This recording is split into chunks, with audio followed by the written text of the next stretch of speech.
మీ జీవితంలో దేవుని చిత్తం నెరవేరాలి అని అనుకున్నట్లయితే stop coming late. Take a decision.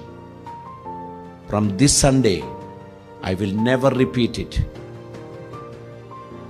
This Sunday onwards I will go to church on time.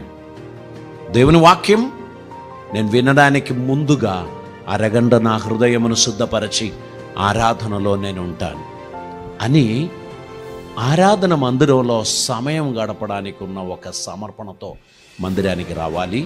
వాక్యం వినాలి. Thank you Jesus, you touched my heart. నువ్వు నన్ను తాకినందుకు స్తోత్రం. నా హృదయాన్ని తెప్పరిల్ల చేసినందుకు స్తోత్రం.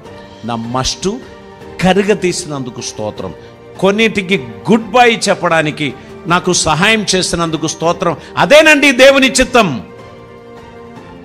దేవుని చిత్తం మీరు రేమండ్ సూట్ వేసుకొని మందిరానికి రావాలనేది కాదు. You must have a clean heart.